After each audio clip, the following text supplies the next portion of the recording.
Bueno, estamos acá nuevamente en Disento junto con Silvio Maresca y tal como prometimos en el programa anterior, hoy nos vamos a detener a conversar sobre el diálogo Gorgias de Platón, que es el cuarto de los diálogos en extensión de la obra platónica. Lo que puedo rescatar yo es un escrito apasionado, que fue escrito entre el año 427 y 405. Las traducciones en castellano, hay una de Calonge que es muy buena, que es del año 51, que la editorial Gredos, en la edición de las obras de Platón, recoge la de Calonge del año 51. Pero también está la del argentino, ¿cómo era? Capelletti, de Eudeva, que también es muy buen traductor. Después está la de García Yagüe, que tengo yo, de Aguilar, que es del año 61, que toma la de Calonge, también es muy interesante, de modo tal que con respecto del acceso al texto del Gorgias, no tenemos nada que envidiarle a nadie, ¿no? Así que le cedo la palabra a Silvio a ver qué es lo que va a decir. Bueno, el Gorgias es un tratado extraordinario, ¿no? El tema central es la retórica, ¿no? Pero cuando uno dice la retórica y se está refiriendo a la antigua cultura griega, es como decir la política, en cierta forma. Bueno, eso es lo que dice. En cierta forma. Y el contenido del diálogo es la discusión de Sócrates sucesivamente con tres sofistas. Sí. Que representan tres generaciones de esta corriente, ¿no? Que para mí siempre fue de gran valor, a pesar de las críticas de Platón. La primera discusión es con Gorgias, que bueno, fue un poco la gran figura junto con Protágoras, claro, de la sofística, ¿no? Es la sofística más antigua, digamos, ¿no? Paradigmática, en cierto modo. El segundo tramo de la discusión es con Polo, que es otro sofista, y la tercera es con una tercera generación, con Calicles, que es la discusión quizá... Que viene a ser el dueño de la casa donde están discutiendo. Bueno, la verdad es que los intérpretes dicen que Calicles aparentemente es un invento de Platón, digamos, porque no hay ningún registro de un tal Calicles sofista en ningún lado, digamos. Bueno, que aclara y que si lo inventó Platón... Gorgias no era griego, Gorgias era de Sicilia, de Leontini. No era griego, era siciliano. Sí. Yo lo tengo de Leontium, pero debe ser latín eso, ¿no? Leontini. Bueno, ahora, una cosita más nada más. Antes de entrar más en el contenido, digamos, donde hay aspectos enormemente destacables, ¿no? Es un ejemplo ante todo de la dialéctica, lo que se suele llamar escolarmente la dialéctica ascendente, el elenjus, ¿no? De Platón, de Sócrates y Platón, digamos, ¿no? Que consiste fundamentalmente en el dialegestai, es decir, en el diálogo refutativo, digamos, ¿no? Que tiene formas muy parecidas a la dialéctica sofística, por eso se encarga muy bien Platón en el Sofista, en otro diálogo de la madurez, de distinguir la dialéctica socrático-platónica de la dialéctica sofística, mostrando que el objeto de la dialéctica sofística es el triunfo, mientras que la dialéctica socrático-platónica, el objeto es la verdad. La verdad. Bueno. Pero en cuanto a las formas, las formas son similares, pero ¿no? Porque fundamentalmente la dialéctica ascendente es un diálogo refutativo. Exacto. Que intenta, por eso tiene un carácter catártico, ¿no es cierto? Intenta depurar en el interlocutor las falsas opiniones. Pero vos fíjate que tanto Gorgias como Polo como Calicles, ¿cuándo entran? Entran cuando le refutan es decir, Polo sale de alguna manera a refutar a Gorgias y después a Sócrates y después Calicles sale a refutar a Sócrates cuando, es decir, se van reemplazando. Cuando van perdiendo. Cuando van perdiendo. Pero El tema del diálogo, por lo menos yo aproveché ahora este viaje que hice en avión, así que me lo volví a leer todo porque ya habíamos quedado. Y a mí me parece que tiene dos, que no es solo la retórica. Y bueno, acá ya entramos en el tema del diálogo, porque si bien la primera parte le pregunta a Sócrates, a Gorgias, le dice, ¿qué es la retórica? Claro, le pregunta, ¿qué es la retórica? El arte de la persuasión ante la asamblea o ante los magistrados. Pero el arte de la persuasión, le dice. No se llega inmediatamente allí. No, pero bueno, en concreto, ¿no? De la persuasión, bueno, pero el arte de la persuasión, vos se lo enseñás tanto al justo como al injusto. Claro, esa es la culminación un poco, ¿no? Entonces, después de yo explico porque vuela acá, vuela. Después de 4 o 5 respuestas que da, porque la primera respuesta que da Gorgias es que la dialéctica es el arte de los discursos. Claro, el arte de los discursos. Entonces Sócrates es muy fácil eso para Sócrates. Dice, bueno, pero hay muchas otras disciplinas que son el arte de los discursos, digamos, ¿no?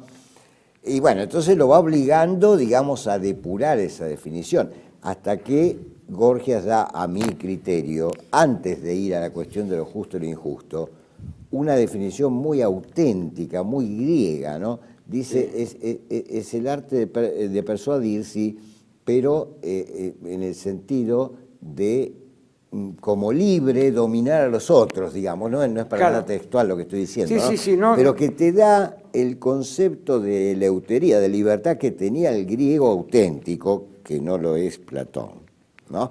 El griego auténtico de Atenas, para el cual la libertad en gran medida estaba en tener el poder sobre los otros. Claro. En el poder decidir sobre los otros.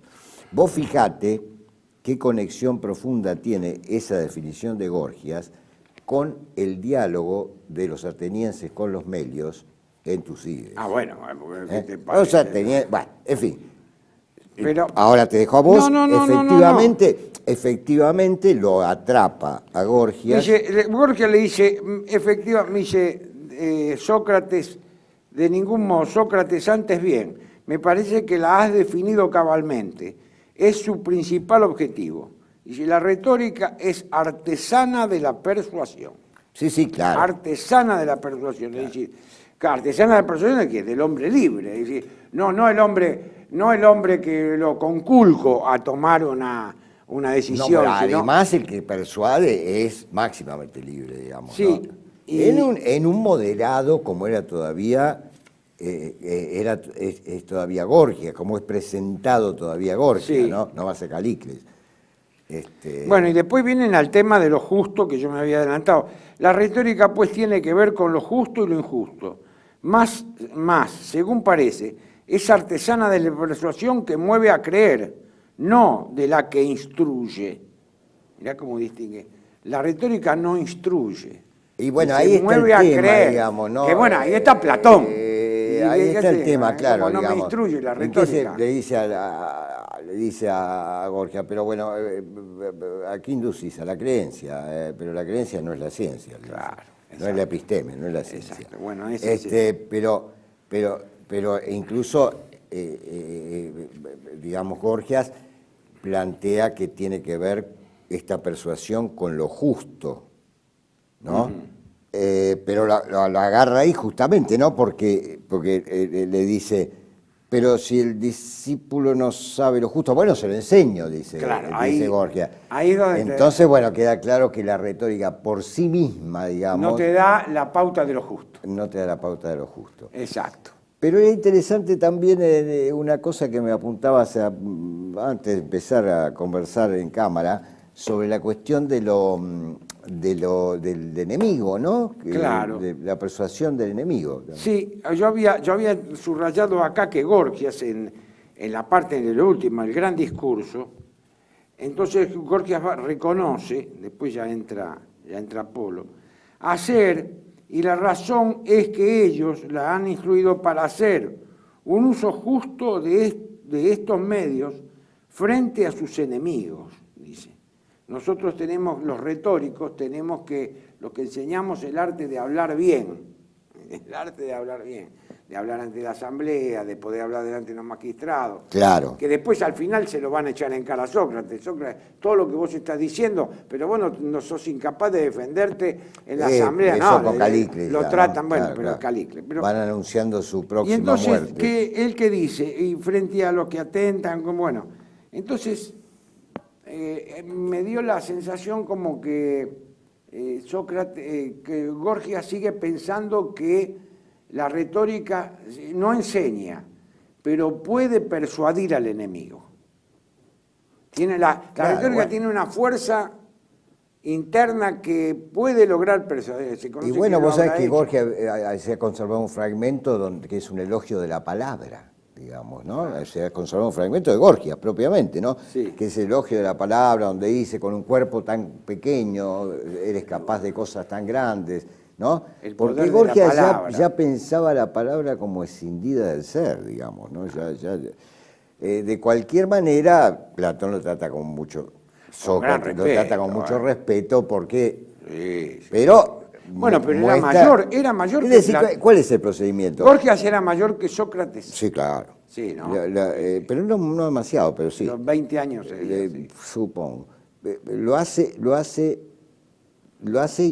definir cada vez con más precisión, digamos, qué es la retórica, porque como te decía antes, Gorgias empieza diciendo, bueno, la retórica son los discursos, qué sé yo, ¿no? Lo cual no dice nada, ¿no? Y cuando la define con precisión, queda a la vista cierta inmoralidad, podríamos decir, de la retórica. Sí. Y además la incapacidad de resolver esa cuestión de lo justo y lo injusto. Bueno, tiene que ver con la...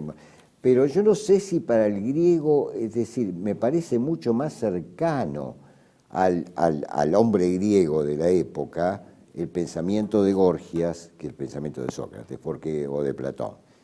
Porque me parece que me parece que la sofística de Gorgias, no la que viene después, pero es un poco el pensamiento de la democracia. Va de la mano de la democracia. Sí. No la que viene después, no ya Polo. Pero no sé si tendríamos que hacer acá un corte y después empezar la segunda parte. La discusión con Polo, claro. La discusión con Polo, bueno. Que es enormemente interesante también, ¿no? Hacemos un corte y retomamos enseguida.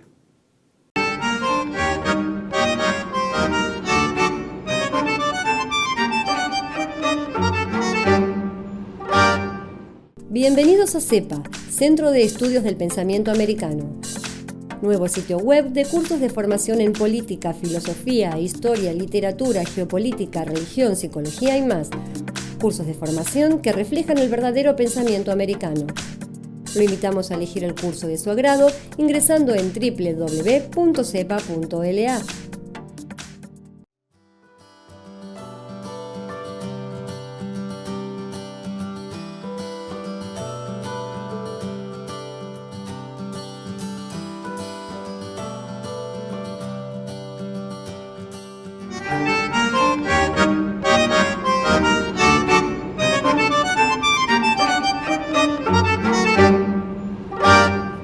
Bueno, aquí, dijimos que pasábamos a hablar, entra, una vez que reconoce Gorgias las limitaciones propias de, se puede enseñar retórica y bueno, pero y las limitaciones respecto de lo justo y lo injusto. Claro, se maneja con la mera creencia, no es una ciencia acerca de lo justo y lo injusto. Bueno, así que ahora entra Polo, que es un discípulo del Polo. Seguramente. Que también, según los datos, dice que también es de Sicilia. Y entonces Sócrates le pregunta, bueno, ¿qué es? ¿Es una adquisición experimental o rutinaria? De un modo de producir cierto... dice la retórica, dice Sócrates, es experimental. Bueno, si es experimental... No, porque en realidad Polo dice, bueno, sale al frente y dice, bueno, escúchame, claro, Sócrates, definí la voz. Claro, entonces Sócrates le dice... Además, no, bueno, te interrumpo un minuto sí. de vuelta. Desde el comienzo del diálogo, Sócrates, Platón, exige al adversario que dé respuestas breves. Que dé respuestas breves. Porque no le haga un discurso retórico. No. Él quiere respuesta breve, pero claro. Polo le invierte y dice, no, definí la voz. Y entonces claro. Sócrates le dice, es un modo de producir cierto encanto y placer. Dice, es un arte. Y dice, mire, a mí me parece que más que un arte es una rutina. Claro. Dice, como por ejemplo, cocinar. Es algo meramente empírico. Es digamos. empírico. Entonces, fíjense ustedes qué interesante. Para Platón, por ejemplo... No es una técnica. Cuando vean los programas de cocineros y demás, no es un arte. El arte culinario, para Platón, es una mera rutina. Bueno, por supuesto, pero ahí viene una extraordinaria teoría del simulacro, que yo te diría que es contemporánea, pero al máximo. Hay una teoría del simulacro, porque que sería, es como que Platón ahí plantea, Platón ahí plantea que ante cada arte o tecne, que sería la tecne como la fin de Aristóteles, sería un hacer acompañado de logos, ¿no? De razón. Ante cada arte hay su simulacro, ya sea los artes del cuerpo o del alma, ¿no? Entonces, así como la cocina es un simulacro, digamos, de la gimnasia, creo, ¿no? Sí. Respecto del alma, digamos, la retórica es un simulacro de la justicia y la sofística es un simulacro de la política. Creo que eso es lo que plantea. Pero lo interesante, más allá de cada una de estas cosas, es como que cada proceder recto tiene su simulacro, su enmascaramiento, digamos, ¿no? Pero realmente es una cosa extraordinaria. A mí me parece que hay una verdadera teoría del simulacro. No la descubrió Baudrillard, la teoría del simulacro. Disculpame, está en el Borgia. Pero estos muchachos, como Baudrillard, etcétera, esas cosas las saben. Lo que pasa es que no las dicen. Lo que pasa es que como el zorro en el monte, con la cola borra la huella. Esa es una parte que a mí más me impresionaron siempre, ¿no? Bueno, ahí nace el problema fundamental del diálogo, que es, por eso uno dice un diálogo sobre la retórica. Sí, comienza con la retórica, pero acá con Polo y con Calicle se va afirmando más el tema de la vinculación de la retórica a la política, es decir, el diálogo va cambiando de objetivo y se va ocupando del bienestar de la política, cómo lograr ese bienestar en la política. Por ejemplo, cuando le preguntan, bueno, pero la retórica, ¿por qué tiene que ver con la política? Le pregunta Gorgias, interviene, hay un momento que interviene, y dice, a ver, Sócrates, ¿por qué no me explicás eso de que la retórica tiene que ver con la política, ¿no? Y entonces ahí es el primer momento que él anuncia, porque el más grande error, el más grande mal que puede sufrir el hombre es padecer la injusticia. Bueno, y después se calla. No, pero ahí aparece la tesis paradójica de Sócrates, aunque yo no la compartí nunca, te lo debo confesar. Bueno. ¿Qué dice Sócrates? Y esto para Polo es un escándalo, se caga de risa, además, se caga de risa. Se como ríe. Buen griego de la época, se caga de risa. Dice, es mejor padecer injusticia, dice Sócrates, que cometerla. Y en el caso de cometerla, es mejor ser castigado por haberla cometido que no. Exacto.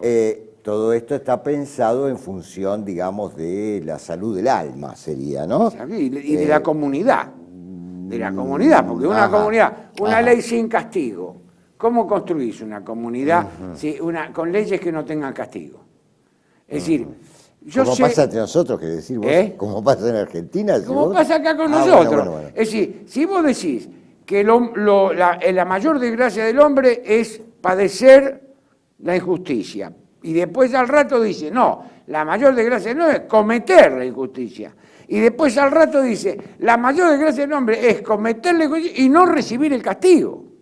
Sí, bueno, y Polo dice, este tipo está loco. Pero si yo puedo evitarlo, le dice, yo puedo evitar el castigo, el sufrimiento, ¿cómo no lo voy a tratar de evitar? Ahora, ¿dónde mete la pata Polo? ¿Dónde mete la pata Polo?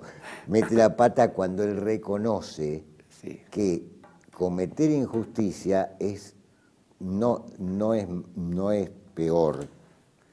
No, cometer injusticia no es peor que padecerla, digamos, sino que cometer injusticia es más feo. Es más Que feo. ahí yo Cuando no sé, comienza no tengo la discusión... No tuve tiempo de revisar el texto griego, pero pero debe ser aihrune, Sí. ¿no? Cuando... Vergonzoso. Vergonzoso. La traducción. Es más vergonzoso eso, porque comienza la discusión, bueno, Sócrates lo va llevando, bueno, ¿qué es lo feo, qué es lo bueno, qué es lo malo, qué es lo feo, qué es lo bello?